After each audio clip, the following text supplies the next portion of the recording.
kulang dili away sa kamaturan ug na ngayon sa kabuton na tamahan tubo kami sa ngalagan para sa tubo di sa biasa sa ayo kita para naman diay naman sa bulan kung kami na ginagi sa bulong naman naman kita nang bisa nito naman ikaw man ang bisari itugang ang kasalamatan pinaagi sa iyong ginanak nga mo Ginoo imong luwas sa Jesus Kristo. Amen. Praise the Lord. Amen. Praise God, mga isulan. Ano po sa pag-mensahe na siguro sa Ginoo. Sumaison atong salamatan atong Ginoo tungod kaniya kaniya ang daw sa pagtigong alang sa pagbansay sa pulong sa Diyos. So, salamat sa Ginoo. Ay, ano yan itong tigsuol na si Brad Music na namati diya sa pulong sa Ginoo. Kanunay na naabot siya yung pagkabiniton kay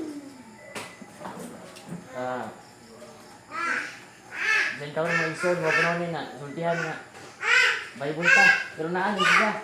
So salamat sa Ginoo kay nakadasig sa pagpaminaw sa pulong sa Ginoo. Kay lak mo nila dito sa tanke kay sige tag pagkaon sa atong lawas ng pagkaon ibo ito pagkaon ng atong kalag so dili din na nimo kalingaw ra yung kutasan ng atong kalag no. Balik na punta sa atong pagkatawhanon tungod kay ang atong kalag nun nga pangunahuna wala to pagkana. Kung ano ison, ano ito sa pagkataon sa atong kalag, kung ni magbasa ko sa pulong sa Ginoo, itong basahon ng ison sa Mateo. Sa Mateo 9:35. So manilisat ni si ate sabihin mo yung chat, sabi siya natin kung tama ba yung mga bisikulo ba. Kung muna may ison na alag kini sa ating kalanon sa itong kalag mukuni nga sa kabahin sa Mateo 9:35. O si Jesus nangalibod sa tanang mga lungsod. Sa Mateo 9:35. Og si Jesus nagalibod sa tanang mga lungsod ug mga balangay sa pagtudlo didto sa ilang mga sinaguga ug sa pagbantala sa mayong balita sa harian ug nagaayo sa tanang balatian ug tanang sakit sa lungsod. Apan sa nakita niya ang mga panon sa katawhan, giamot siya og kaluoy kanila kay sila nagakasubo ug nagakatibulaag ingon sa mga karniro nga walay nagbalantay. Unya siya nag-ingon sa iyang mga tinunan sa bagamatud ang anihon daghan apan diriyot ay mga mamumuo. Sa 38 busa magpakiluoy kamo sa Ginoo sa anihon ayon siya magpadala og mga mamumuo sa iyang anihon. Kamisitan ni Ginoong Hesus nga si Ginoong Hesus naglibod sa tanang lungsod sa balangay nagtudlo sa ilang mga sinaguga. Usa mo ni sa kabahay ni 65 mga isuon. Isulti man ni Martigi pag Martes. Wala ko nagawan ko nila kay sa una ko nung panahon sa naabo ko na silang Bernardi si tawag mga nitong si Brad Boy sa itong uban ng mga kauban nila manulod sila sa panahon sa Domingo manulod sila dahil lain di gumanan aron sa pagsulti sa mga balita nga agi kuno gipagawas na kuno sila gikasukan so wala may ison nga umbod sa panahon sa una nga nanulog silang si Jesus sa mga sinaguga sa pagtudlo sa mayong balita sa pagmantala mo may ison nga kailangan ko nato ni ibalik ang kadasig sa mga tao sa una sa pagmantala sa pulong sa Ginoo kay sa una arang dasigan yun sila kay manunod mga lain-lain tigumanan, lain-lain sinaguga. No? Hindi mahadlok, kung saon sila, iban nga kuha na. Nagsaon ka, yung bagong dibagaw. Mura gina. Nga, naasali, kadasig sa unang panahon. Mura ko nga, kuhan ba? Mura kong nadasig po, susulti ni, hindi pwede nga. Manulog sila, kalilaing, kuhan. Sinaguga, umutulog ng Biblia. O, igumanan, aron sa pagmantala sa pulong sa Ginoo. Muna, kailangan to, ang kadasig. Yung isura, itong pangayon na sa Ginoo. Kita Biblia, kay siya wala may dili arang mo. So sa 36 nakita niya ang mga panong sa katawan, gamot siya kaluwi kanila. Kaya nagkasubo sa katibulag yung natagin katay. So next na city nagsugod man nga. Ang anihon dagan apang diriyot tara ang mo. So bisan pa sa panahon ngaron dagan na mamumuuron. Maging mamumuo gisgutan man mga magwali sa mayong balik na. Magwali dahil mga magwali ron mamumuo. Mga ngani. Kaya sa kalibutan mga tao, mga ani. Mura pag mag-harvest. Mga tao na. So kita po sa espiritu haron, mag-harvest dili sa umay, kundi sa mga tao. Ngunit ito pag mga ngani sa mga tao nga aron po sila makabatong sa kumuturan. So may dahanay mamumuo, may isunan mo na nga ako muntayan nga kini mga mamumuo, mga magwawali. Kung magsasangyaw sa pulong sa Ginoo, katubon ni mga naaban sila sa kamaturan. No, kita naman ni sa Ginoong Hesus Kristo nga naadi maamot nga mga bakakong rubita, bakakong mga lagna, mga gisgutan, daghan mga bot. Nga lagni kay mga pulong nila kaagi nag-asap tulong nila ti. Maayo yan mo sila, musulti. Bisa na naman si Tagalog isang pool si Diano. Mura mo juga. Maayo siya musulti ba? Hindi na na. Bilang juga nanonood siya. Jadi nga ni Abu di sila nun, daghan din nagpasakop. Kay umulay kay usganon. No? Kas makaisugon niya. Wa ko siya napildi og kanang singa nang debate bali sa pulong sa Ginoo ako na napildi. Mo ni mga iso nga wa naman tayan nga diyan sa gamay butulunan gamang bautismo wa doon na apply. Mo ni may iso nga magbantay rin sa mga nagalain-lain mga mamumuo. So sa kandiutso usa magpakiluoy kamo sa Ginoo sa anihon aron siya magpadala og mga mamumuo sa iyang anihon. Gani magpakiluoy. Magpakiluoy kita sa Ginoo sa anihon aron siya magpadala og mga mamumuo sa iyang anihon. Magpakiluoy ta sa Ginoo kay nga daghang mga anihon. Aron magpadala siya og mga daghan po mga magwawali. Mo ni mga igsoon Jutan po nga atong pangayon sa Ginoo. Amen. Ang pangayon sa Ginoo nga kita makahimo ta sa pag-ani. No. Jutan mo na nga usay hiyak mo atong gamiton. Pero may ano pag wali sa bay malita kinahanglan di kisigutan ani. No? Bisan pag wa kay psikolog nga manan bayan sa kabatulungan. Pero bisan lang makasulti bitaw kag may muntag simba ta. Murang nga nagsangyaw na.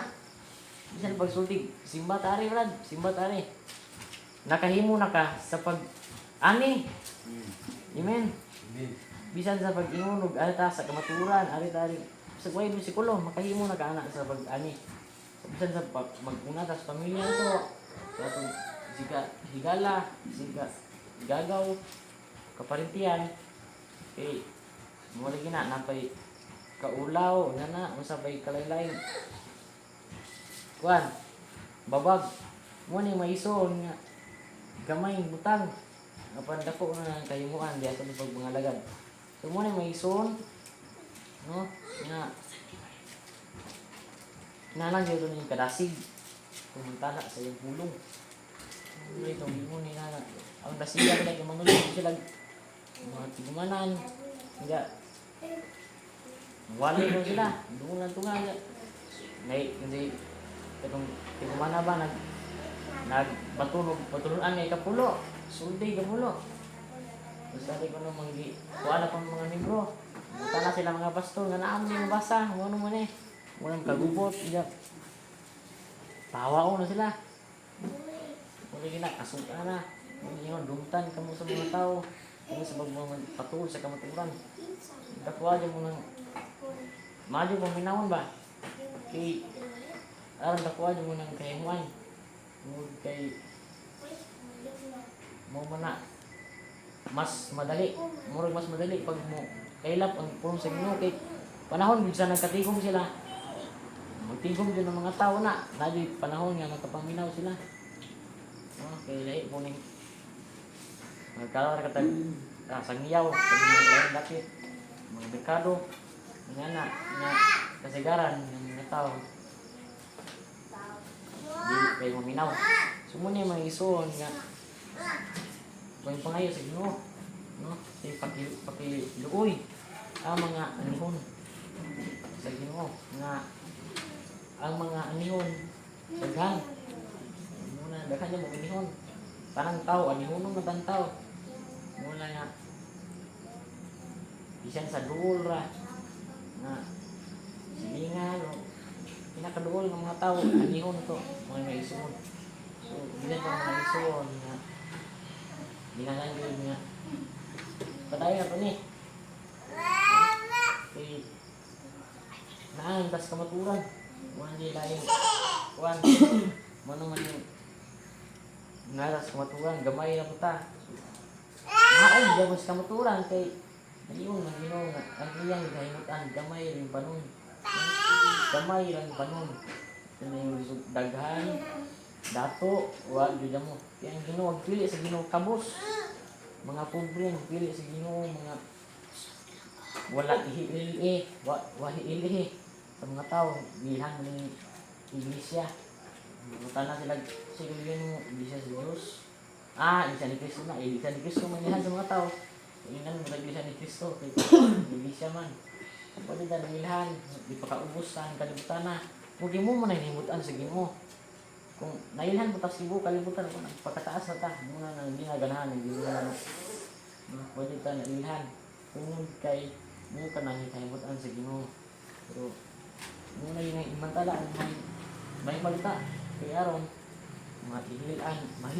mahiilan ang kamaturan dili ta magpaila sa atong kagalingon sa mga tao ang tao may ilhan noon masikat ang tawanan kay si Jesus may mata pero atong ipaila mga isuon kaning kamaturan nga mailan nila si Jesus mailan nila ang amahan uy Ginoo mailan nila ang tinuod nga pagtulunan kamaturan kayo mo na ipaila di pasikat ang atong galingon o atong usa kung dili ang atong ipakailap ang pulong na sa Ginoo. Mo niya ang iso no. Na laro na kayo. Kay makaingon sakto ng uban pero naadi mga gagmay ra mga ituruan nga dili minhan. Man sa anban panon kung uban nga pastore mo wali, usari mo wali. Minsan din ko sa may balita bubasa ta nga dapat kini kamuntanan kung may isuon ba na yaon na to ikausahan ba hindi na ikausahan ba sa nangu rin sumpi kung puro ng membro so ganang mo dali gisutan nga ang matag usa ang iglesia usa kalawas hindi man mo usa magdanggas pagkay usa yung sa atong Ginoong sa Kristo may ulo. Ibutong midas, uban, pastor may ilang ulo. Pili pastor may buot, pastor may wali. Wala, di pa ulo si Ginoong Sus. Ano nga, masabot na kita mga igsukun ng dalan. No? Maghintay, yun na amahan. Bawal, murag makuhaan, kung mga igsukun ng hintag. Amahan si Bagati. Bawal, buka. Masa kay nampun mabasa nga di ta patawag og gamahan ay isuon kung tanan pero mga isuon nga ang akong gibarugan jud tayo sa kamatugan. Tungod kay naman ikausahan yung sa iglesia. Na mabasa o masabot. Mo din nga. Ating palayon mag-isunod. Gingon nga. Gamay ra dyan ang mamumuo.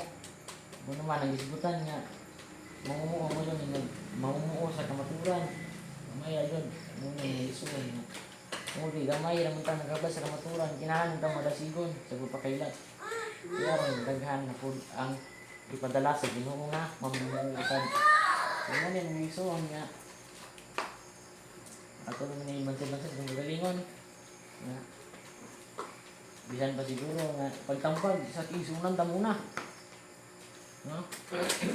May isuon nga arong giyawag, no? Si Tiruloy. Papungi. Wow, bukan mo mga kanuog ni. Yoy, pero ano ginana? Ang Ginoo. May bon ng Ginoo. Nasa matag-usa. Sa lain nga babag. So atong ipangayo sa Ginoo nga paon niyang babag tungod kay siya may bawa sa tanan mo siya nga gamanan sa tanan nga wala di aran dili mahimo niya. So mo niya magsuon nga atong dasigon ta mag-usa nga init mainitong ta sa atong pag-alagad. So magsuon na pay makasulti pa uban. Binyara kung taman. Praise God and praise the Lord.